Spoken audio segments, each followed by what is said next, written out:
We continue in the postgame following a heart-stopping 62-61 victory for the Virginia Tech Hokies, importantly leveling their ACC record at 3-3, and now joined by head coach Buzz Williams. Buzz, I was going to read off all of these stats that are off your usual figures tonight, but I'll just boil it down simply and say, how did you win this game, and how important is it that you won this game? Well, I thought our guys hung in there. I thought we made tough plays. I thought they tried really hard. I thought there were some really good winning plays. Fives charge down there was huge. Some of those scrums on a semi-loose ball, whether it was in the air or on the floor, we came up with more of those. They're going to change defenses every possession. It's hard to have any sort of rhythm. It was the best we've been in ACC play as far as transition defense.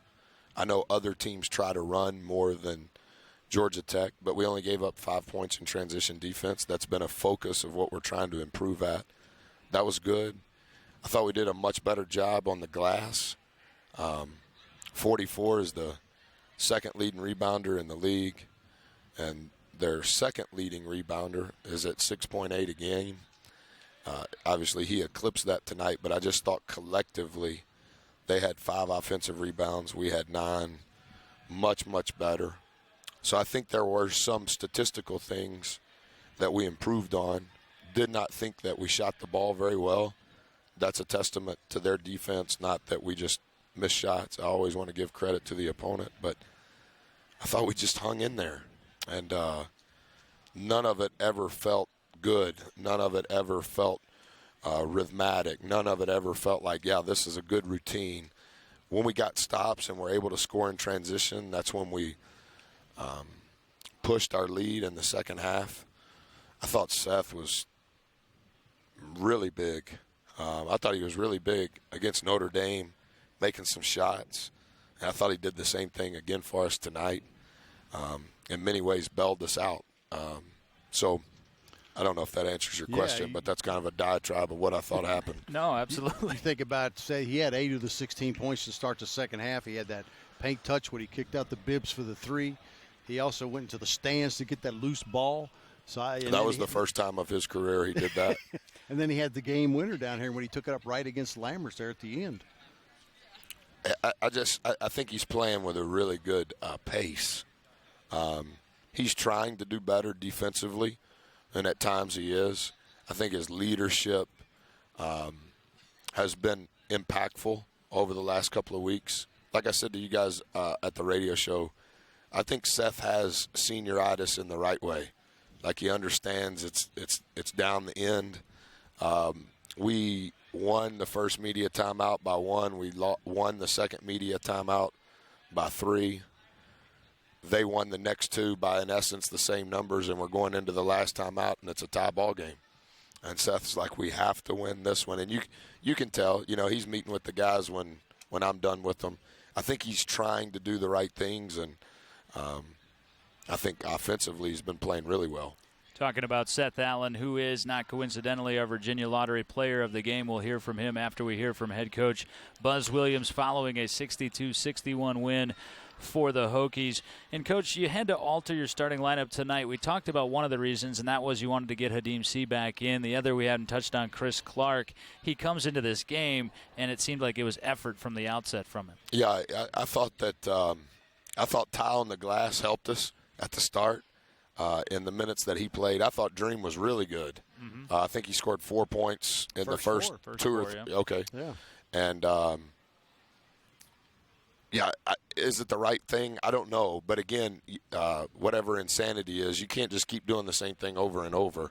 And we're going to play 8 guys. Everybody knows who the 8 guys are. And for the most part, excluding foul trouble, their minutes are relatively the same.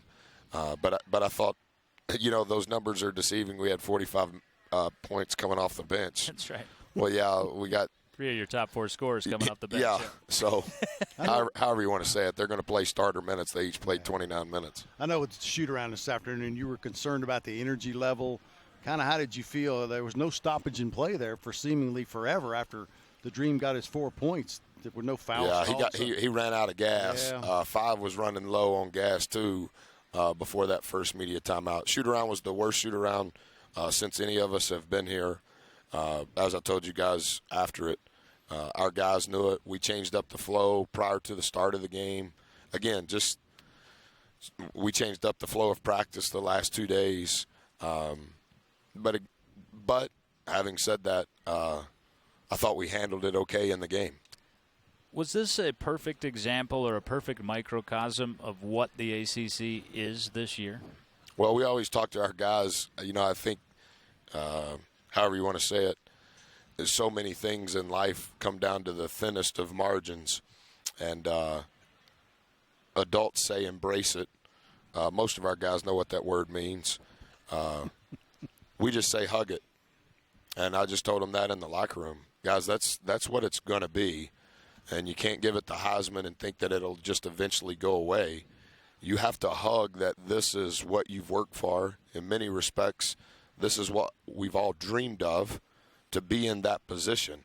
And now that you're in the position, your preparation has to give you confidence. True confidence can only come from your work.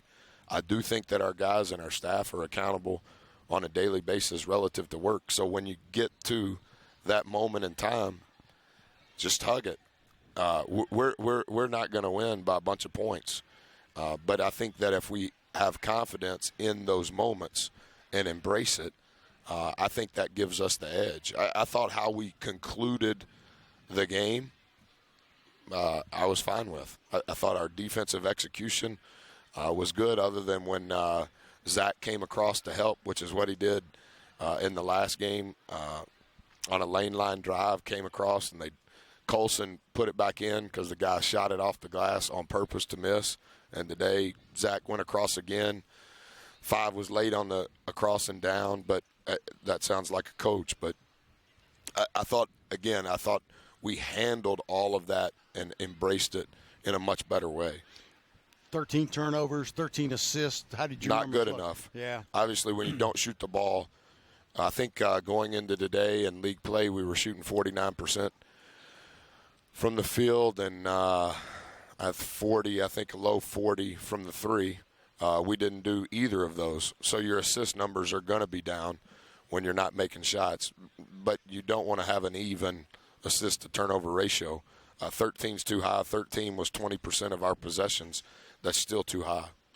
Well, Coach, I know there's always things you're going to want to get better at coming out, but certainly grateful to win tonight and another challenge coming up. So we'll let you go there. Congratulations on the win. I know it's the biggest week that Virginia Tech's had in a long time, and in my opinion, we're going to play 3 nationally televised games. 2 of them are on the road. We haven't been the best of teams on the road, so glad to be 14-4, glad to be 3-3, and then from Sunday to Sunday, we'll see if we can improve. We'll have to in order to have a chance against any of those teams. Thank you, Buzz. Thank you.